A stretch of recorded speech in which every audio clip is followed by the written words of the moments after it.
انت لعبت النادي الاهلي في الاول في الناشئين ولا فين؟ هو انا اصلا كنت في الاول، انا كنت ناشئين نادي المدينه المنوره في الاقصر. اه طبعا. طبعا. طبعا طبعا بارك لهم طبعا على الهوا بسبب الصعود الممتاز به السنه دي. اه. فحاجه كويسه يعني. انا اصلا من الاقصر اصلا، فناشئين نادي المدينه المنوره، ولعبت لغايه 16 سنه. ما كانش لسه عائله الامير ماسكين المدينه لا لا، المنوره؟ موجودين من كانوا ساعتها. من ساعتها ما شاء الله، ده الاستاذ ده عائله طلعت عريقه. طبعا طبعا. الاستاذ طلعت الاستاذ الامير طلعت الامير صحيح، ومجدي وابنه. الامير اه. اه. والمهندس اه. طلعت برضو حاجه محترمه يعني، ناس محترمين جدا يعني. بعد كده ربنا كرمني، رحت النادي الاهلي. كان فرقتي مدير فني الكابتن عبد العزيز عبد الشافي، والكابتن اكرامي، والكابتن ضياء السيد، والكابتن مدحت طه اسماعيل. ده فين؟ ده في النادي الاهلي. لما انا انتقلت في، كان تقريبا في سنه 2004 2005.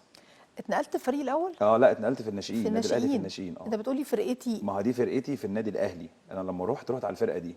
كان الكابتن اكرامي مدرب حراس مرمى، اه انا والكابتن عبد يعني العزيز عبد انا عماله اقول الشافي. انت صغير، انت عمال تقولي فرقتي. لا طب لا لا ازاي لا لعب مع الناس لا دي لا وهو صغير؟ لا، هي لسه عماله بستوعب منك انت تقصد فرقتك اللي بيمرنوك، فرقتي الجهاز في اللي السن اللي انا بيمرنك. موجود فيه ده. اه. اه. كان بالظبط كان عندي 16 سنه ساعتها. ده كان سنه كام؟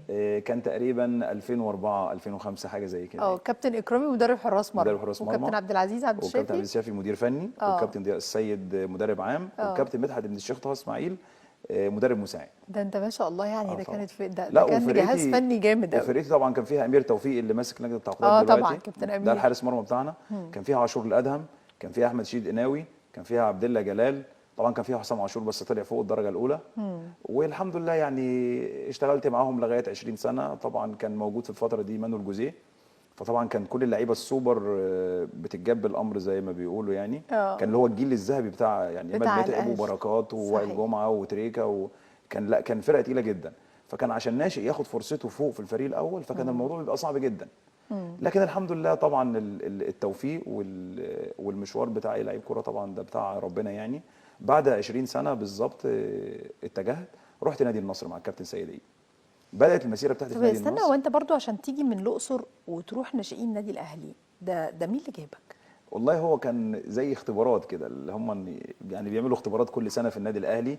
جيت قبل كده كذا مره يعني، وربنا كرمني، كنت موجود في الملعب. اختبارات زي اي لعيب بيروح اختبارات يعني. وربنا كرمني في الملعب، كان موجود الكابتن ضياء والكابتن زيزو، وبعدين اختارني من وسط الاختبارات. فسالني انت فري؟ قلت له انا مش فري، انا موجود في نادي المدينه المنوره. فطب قال لي طب احنا عايزينك تخلص. فطبعا رحت المدينه المنوره، ما حدش يعرف موضوع الاهلي. لو حد عرف موضوع الاهلي خلاص شكرا مش هعرف امشي. اه. فطبعا انا همشي هروح الكليه. كنت بدرس في كليه المنيا، ليسانس اداب قسم اثار. اه. فطبعا قلت لهم هروح العب في المنيا. فهم الموضوع يعني ايه، مش ما كانش ماشي معاهم يعني. لغايه ما ربنا كرم في الاخر بالمسايسه وشويه. وكان عمي كان يعني ليه في الكوره في الاقصر كده، الحاج احمد يعني. اتكلم مع ناس مجلس الاداره والامور مشيت يعني. فالنادي الاهلي تقريبا دفع في الفتره دي 15000 جنيه. والله. واخدت الاستغناء والحمد لله ربنا كرمني طب وبدات حياتي. عايزه اسالك، فكره ان انت تيجي من الصعيد وتيجي علشان تختبر وتقعد عشان الاختبارات، لانه يعني بعد كده الاهلي والزمالك بداوا يفكروا ان هم يروحوا الصعيد اصلا يقعدوا يختبروا الولاد هناك لصعوبه ان هم يجوا. طبعا. كانت حاجه صعبه انك انت تعمل كده وتنزل تختبر طبعا في النادي الاهلي. كانت صعبه جدا، وبالذات انا كنت صغير. وانا اصلا يعتبر ابن وحيد على 3 بنات. فطبعا مامتي وبابايا كان في الموضوع صعب ان هم يسيبوني يعني. فانا من زمان كنت بحب الكوره. فخلاص اخدت طريقي، فهم ما حدش قدر يقف في طريقي يعني. يعني فالامور كانت صعبه جدا في طبعا الصعيد طبعا. الولد ده حاجه مهمه جدا. طبعا. وبالنسبه لنا عندنا كان في الصعيد ساعتها اصل ده رايح يلعب كوره. فانا عايز فلوس ان اروح العب كوره. في واحد تاني لا، طب انت المفروض دلوقتي تشتغل عشان تجيب فلوس. فعندنا لا، طب انت رايح تلعب كوره. فهم مش، ما حدش مستوعب. كانت لسه النظره دي طبعا ما برضه. حدش مستوعب، كان 2004. فما حدش كان مستوعب ان انا ممكن ربنا يكرمني زي دلوقتي اي حد بيفكر بعد موضوع محمد صلاح مثلا، ومثلا وتريزيجيه والناس اللي هم محترفين بره. فدلوقتي كله عايز ابنه يبقى محمد صلاح، كله عايز ابنه يبقى ابو تريكه. فطبعا كله دلوقتي بيجري ورا الكوره، لان الكوره دلوقتي بقت خلاص استثمار يعني.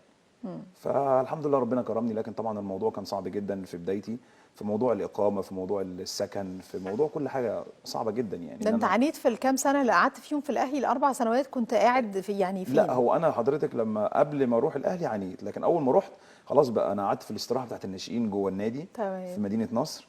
وكان الامور يعني حاجه محترمه جدا. الاكل، الشرب، النوم، كل حاجه كانت حاجه محترمه جدا في الاستراحه. كان ليها مدير جميل. استراحه ورئيس قطاع الناشئين كان الكابتن احمد ماهر الله يرحمه. فالامور كانت حلوه جدا يعني. كان في صعوبة في فترة مانويل جوزيه انه يبص على الناشئين، فمشيت علشان كده تلاقي فرصة في هو مكان كان تاني. صعب جدا، حتى في الفرقه بتاعتنا دي مفيش حد طلع خالص فوق فريق اول. حتى احمد شديد الوحيد اللي طلع، كان راح المصري ساعتها وبعدين رجع تاني. وعبد الله جلال كان فضل سنه، عشان هو 86 اصغر مننا بسنه يعني. فلما عدى السن وكان المفروض انه يتسجل قائمه فريق اول، طبعا راح مشي واتجه طريقه تاني. فكانت الامور صعبه ان اي حد، حتى عمرو الحلواني برضو نفس الكلام برضو، ما كانش ليه الحظ ان هو لما يتسجل فريق اول يبقى موجود في النادي.